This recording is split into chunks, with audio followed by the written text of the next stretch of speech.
My name is Paul Austerberry. I'm the production designer on the film The Shape of Water. Essentially, my job as a production designer is I have to craft the look of the whole movie. Everything you see on camera, not the lighting, like this off-camera lighting you see here, everything on camera is something that we're involved with, be it cars, be it magazines, anything people touch us. We have to decide, sometimes we have to decide what country we have to shoot in, what city. Usually at the beginning you read the script and it's kind of like your client. If my background is an architect, so it's like a client. You have to decide what things might be a set, what things are better to be found on location, what things might be a modification of a location, that kind of thing. So it's basically crafting the whole look to help tell the story for the director.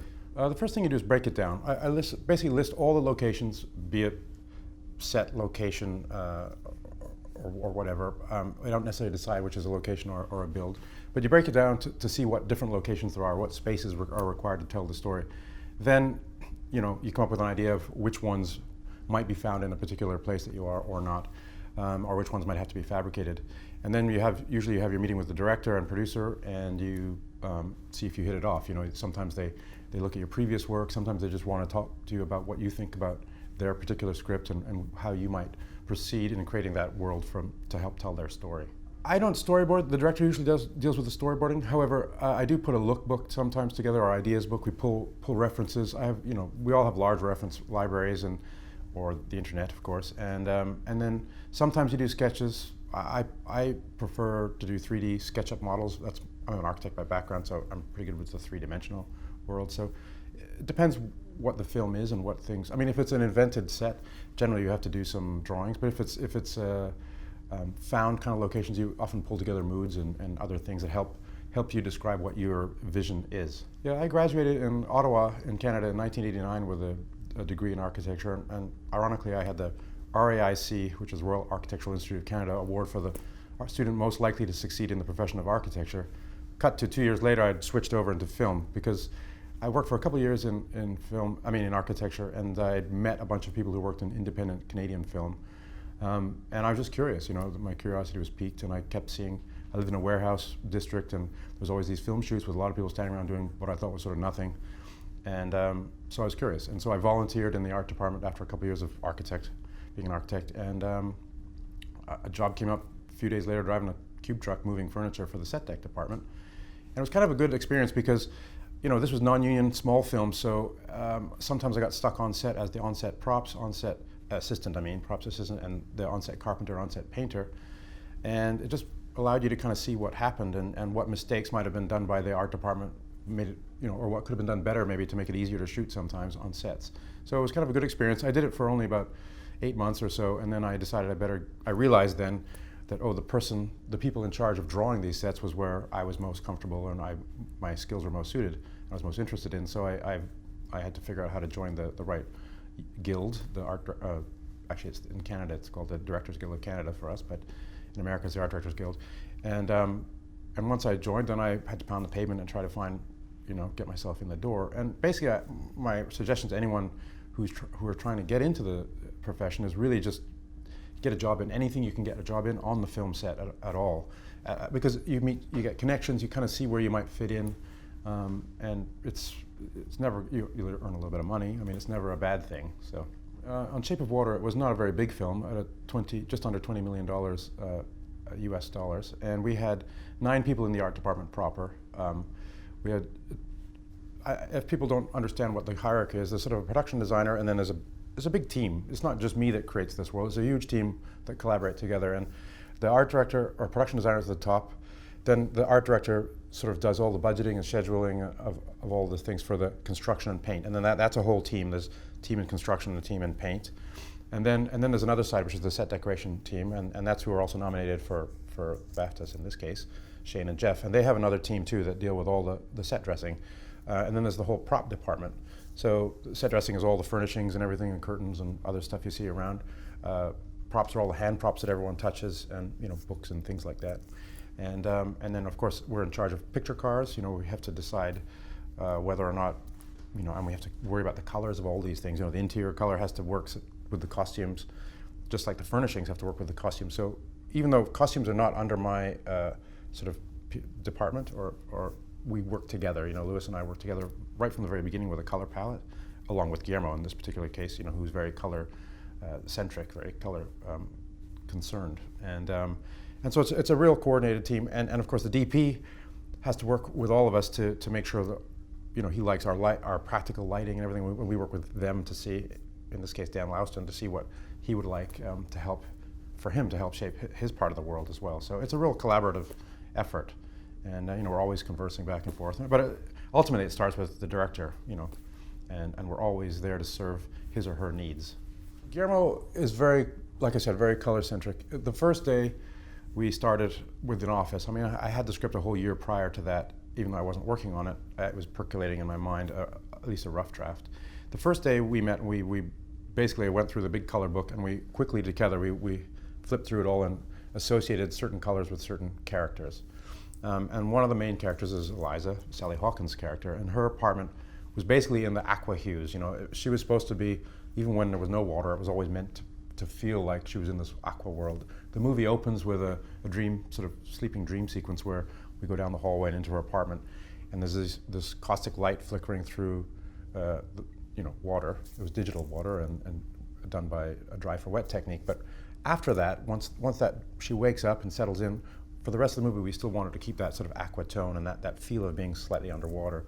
So, in the script, Guillermo had written that the light flickered through the floorboards in the apartment from the theater below.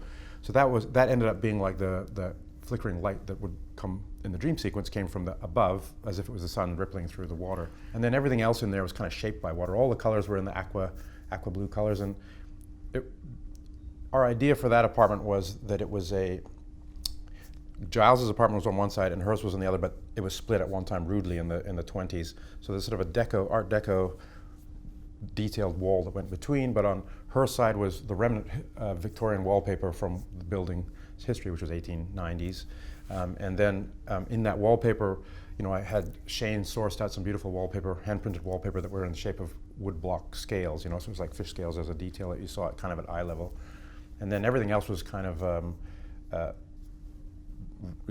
quite brutally aged and worn down from water leaking in the ceiling and everything like that. And then opposite, in Giles's apartment, which is a very warm color, it was in sort of the golds and mustards, and it was lit warmly as well. It was meant to be quite different. So you went from her cool blue aqua tones across the hall into his warm, and his warm lit place too.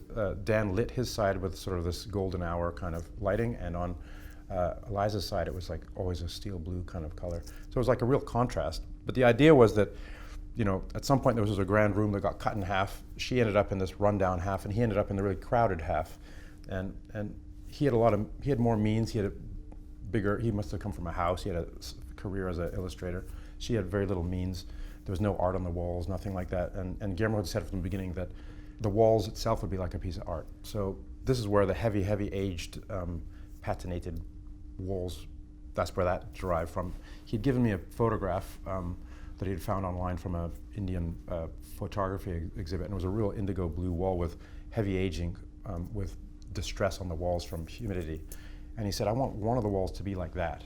And I thought about it for a long time, and eventually I realized, I can use inspiration for anything to make that, whatever the texture and pattern on the wall was. And I thought of shapes of water, literally shapes of water in art, and I chose Hokusai's famous woodblock printing of the Great Wave of Kanawha. So we superimposed that in a drawing on one of the main walls that we picked as our art wall, and then our scenic artist, Matthew Lamerick, painted it all in plaster. Very, very obvious. Like Guillermo walked in and goes, oh my God, Paul, it's like so literal. I said, don't worry, we're gonna knock it way back. And when we knocked it way back, essentially the mood was, there was this crashing wave that went over top the entry door, so anyone coming into her world was just about to be engulfed by water. So that was just these little subtle details in that apartment that no one's ever going to know without you listening to my story. But it's just, we had to create a little history for ourselves, and it's just some subliminal stuff. I mean, Guillermo himself, in previous movies that I've not worked on, he's put little subtle details in wallpaper patterns that you don't really see. So I thought I'd take that idea when I understood that he'd done it before and develop it somewhat for this one. So that's one world. And then we contrast that world. That world's meant to be romantic, and old world is sort of, curvaceous furniture in her apartment. And we wanted to contrast that with the lab where she works. And the lab is kind of, for her, it's a bit of an oppressive place. And I chose Guillermo and I chose to use brutalist concrete architecture style, which was, I'm an architect, that was prevalent from the 50s, 60s, and 70s in institutional architecture pretty much all over the world. So it's a good sort of base to get that oppressive institutional feeling. And it has hard edges and harsh materials. And it was pretty much concrete in that whole thing, except for this, there's some tiles in there that ran through the whole lab. And Guillermo in the script there's a Cadillac dealership, and there's a salesman pitching Michael Shannon, our villain's character. They say teal is the color of the future, and he's pitching him on this teal-colored car. So that color we chose to run throughout this whole world of the lab. And mainly it's just through these sort of teal-colored tiles, which we agonizingly we went through so many different samples to get on camera test to find one we really liked. And that was kind of a link that linked all the studio sets and the locations. We chose a building from about 1964, so it was a bit later than our date in Toronto. It was a University of Toronto Andrews building. It was this, the architect was named Andrews. And it was this pretty impressive building as an exterior. So we used it as an exterior and some of the one long hallway with this automat that we built in there. And then from there, we took that language and translated it into the studio sets, which were Strickland's office and Strickland's command center, plus the elevator lobby, and then the big long hallway, which looked endless, which was just 150 feet long, but we had green screen on either end, and then the lab proper with the creature in it. And that was that real contrasting world. So we had the old world where she lived at night, or in the day, I should say, and then at night when she came to work, she was in this sort of oppressive kind of feeling place and Strickland was purposely put up high because he always looked down on everyone. He looked like he was above everyone, so I placed his office above everyone. So that's kind of that's an example of two different worlds one can create with color and texture and materials.